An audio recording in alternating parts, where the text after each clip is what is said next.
Hello, my name is Jemiah Eccles, and today we're going to be going over a quick overview of the U.S. and Norway prison systems and rehabilitative policies.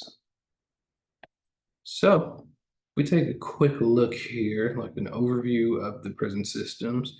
We'll find that Norway, their prison system has been classified as an open prison system.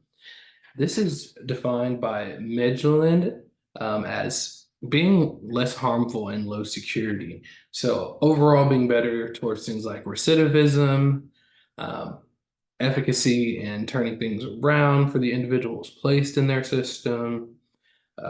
So those are some of the things an open prison system might functionally do.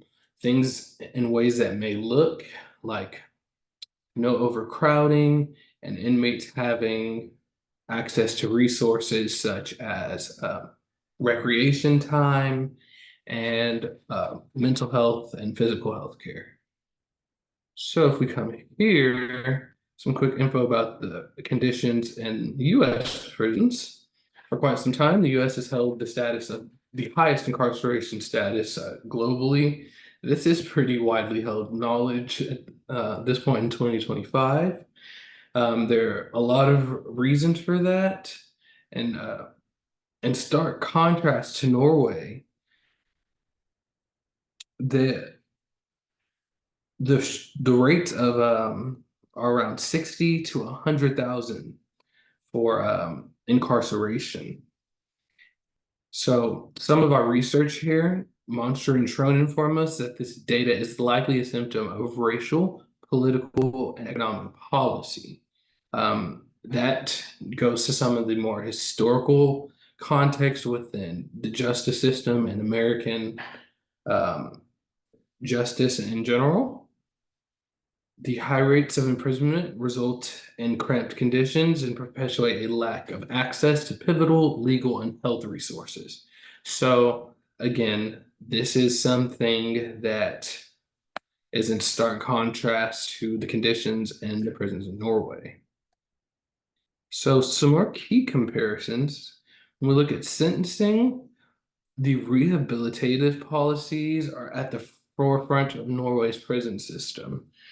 The sentencing guidelines are often much less strict or rigid, so this may look like um, someone being sentenced to a specific amount of time here that may not be as long for a similar crime in other countries, and maybe getting something like community supervision or community service in conjunction with that early release. So again, these rehabilitative interventions are really at the forefront of these policies with sentencing in Norway.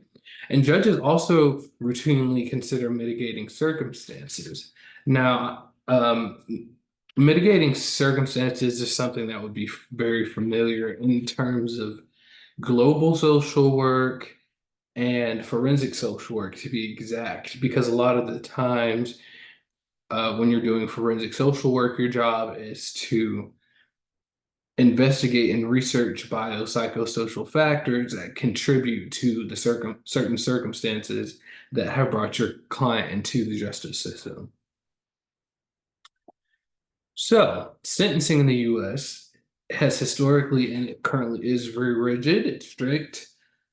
However, it is applied unevenly across racial and socioeconomic groups. We see this a lot in the ways that people of lower socioeconomic status are oftentimes sentenced much more strictly to the guidelines than others.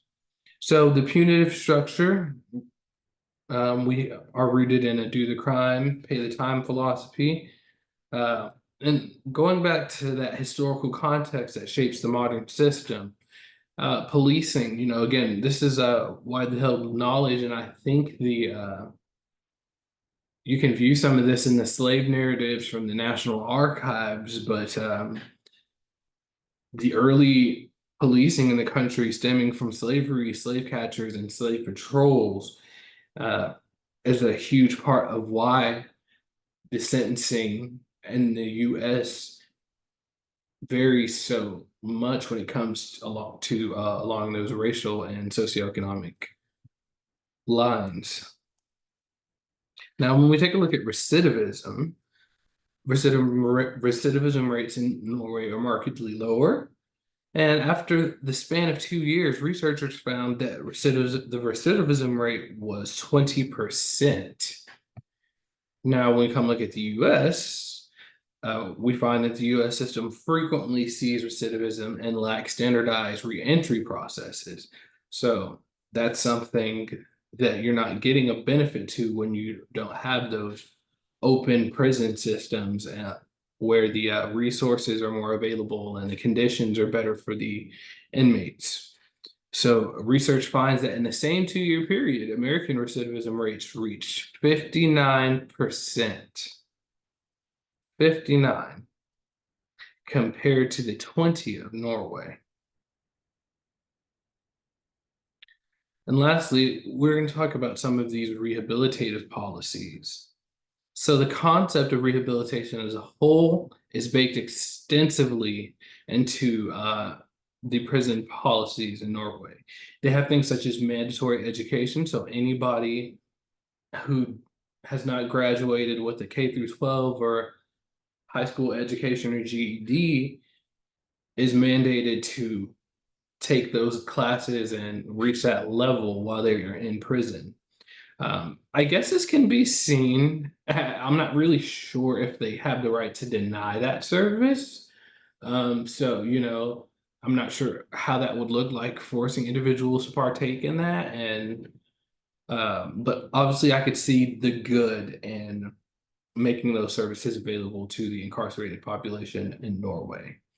So, specialized individual mental health interventions are also something unique to the rehabilitative policies in Norway. And in the US, again, stark contrast, we have an overall lack of rehabilitative efforts. The access to education is in some of these institutional facilities. However, it's not consistent. So some may offer GED, some may not. Some may offer both GED and college. Some may not offer anything at all.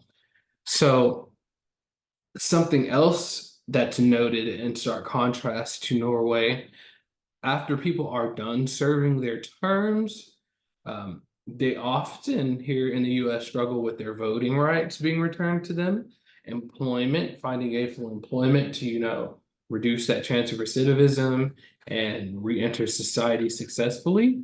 So the housing and employment can be permanently impacted, whereas that's actually a very rare occurrence for individuals re-entering society in Norway. It's usually for their most egregious crimes that an individual is tracked or kept out of certain sectors of employment or housing. So those are some of the just things that really jumped out when looking at the US and Norway in regard to their rehabilitative policies and their prison system as a whole. I believe the impact and implications this has on social work and global social work is it really stresses the importance of advocacy.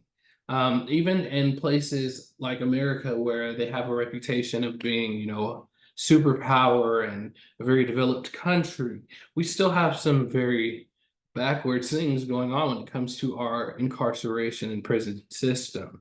So, I believe advocacy, maybe through the lens of the liberation health model, um,